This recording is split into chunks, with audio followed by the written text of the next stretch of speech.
Welcome back, everyone, to Good News About Food with Fritz the Foodie, your host and guide on this journey down the river. I was wondering to myself, so it's supposed to be good news about food, and for some reason, like Master Oogway just found his way into my head and was like, there is only news, there is no good or bad. And so I resolved that what I would like to convey every time that I'm making one of these videos is what I call a reverse Tai Lung, which is something where even Master Oogway would have to be like, that is good news.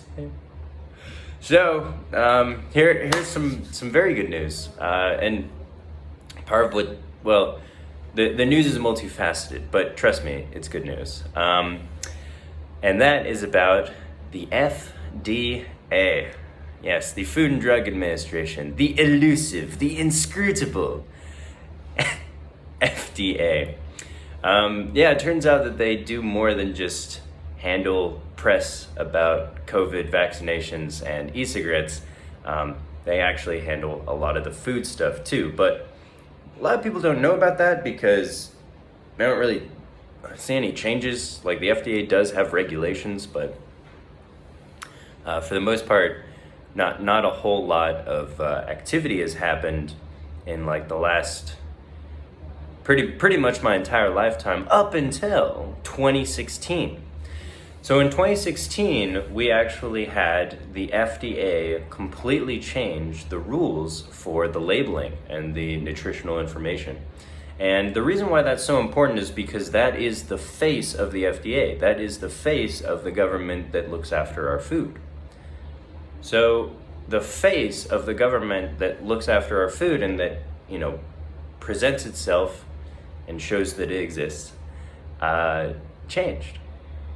Now, you may have not noticed any real significant change to some of your favorite brands because those brands had 4 to 5 years to change their label. And we're not talking about major changes here, but 4 to 5 years to change their label. And I think that that's part of the genius of the FDA, which is that, did you notice the labels change? Like, has anyone actually been paying attention to these labels? And it was such subtle changes and it's so obvious. Like, I can give you an example. The serving size. So the serving size changed.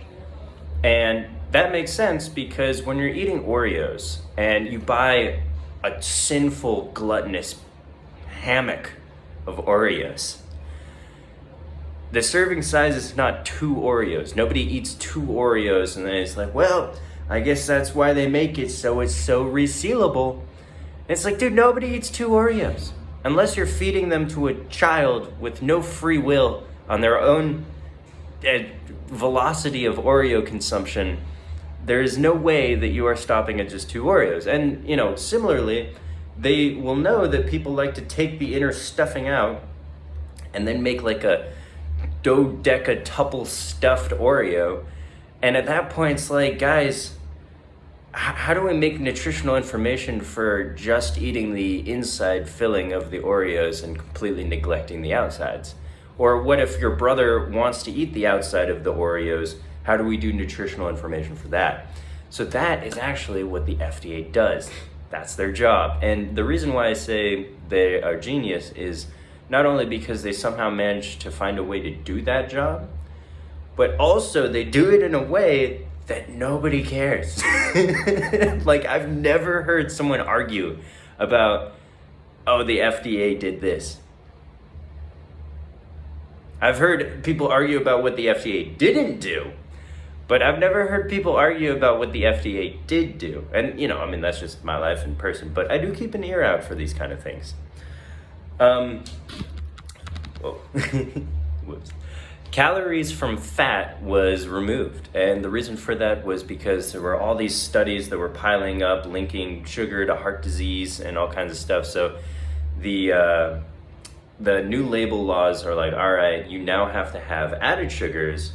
However, the calories from fat is less important because all fat has 9 calories per gram, but there are very different types of fat. And so I think that that's already a huge step in the right direction, because now, fat is not only just like fat, it's also calories, and there's different types. So now it's not just defined by the calories either. Now the added sugar part, I find that to be an extra awesome step, because it's already opening the conversation of, well, there's different types of sugar, right? If you're using hibiscus sugar from the hibiscus plant, then it's going to be a little bit tougher to, say that that's as bad as partially hydrogenated corn syrup. There's going to be a debate, and that's what the FDA does. Is it's kind of like a millipede. It moves forward, and then all the little legs move that way too, but they look like they're moving backwards. It's actually an awesome phenomenon with millipedes, is that if you look at their legs, when they're moving forward, their legs look like they're moving backward. And it just kind of shows that with food, it's always a balance. It really is, where somebody's gonna be like, well, how many pork chops can I eat before I will die? And the FDA has to just be like, dude, you can eat as many pork chops as you want, but you're one of millions of people in this country alone who are doing that, and we're just collecting data on how many pork chops can you eat before you die. So, this has a bit of a morose feel to it, but it is Halloween. Happy Halloween. And I would like to dedicate this Fritz's Fun Foodie Fact to the OGs, the Godfathers, the fathers of all the cool stuff that has with the FDA, and that would be the 12 gentlemen 120 years ago today. Sure, why not? that were part of the Poison Squad. So you might be asking yourself, well, Fritz, before the FDA, how did they know what stuff to put in the food and what stuff to keep out? And the answer is they didn't. Yeah. So, stuff like borax, which is a detergent, was being used as a preservative and fed to everyone indiscriminately, because these weren't issues that we had really faced before. This was the next evolution of food. We were creating preservatives. We were focusing on stuff other than, okay, how can I make this meal taste the best from the oven to the table? You don't have to worry about it cooling down. You don't have to worry about it. It's coming out of the oven. You put it on the table, you eat it. That's it. That was the end of the discussion for like a long, long time. Then manufacturing and distribution came along, and then you got the Poison Squad, or as I like to call them, the original Suicide Squad, because these dudes would not only eat borax, but they would eat formaldehyde and even sulfuric acid just to see what it did to them. And it messed up their bodies pretty bad. These experiments took like 5-6 years, right? They're coming in every week, digesting stuff that they think is poison, but they can't prove it, but they don't want their family and all the other families to suffer. So they really took one for the team. And that's part of the reason I'm giving them the shout out. This,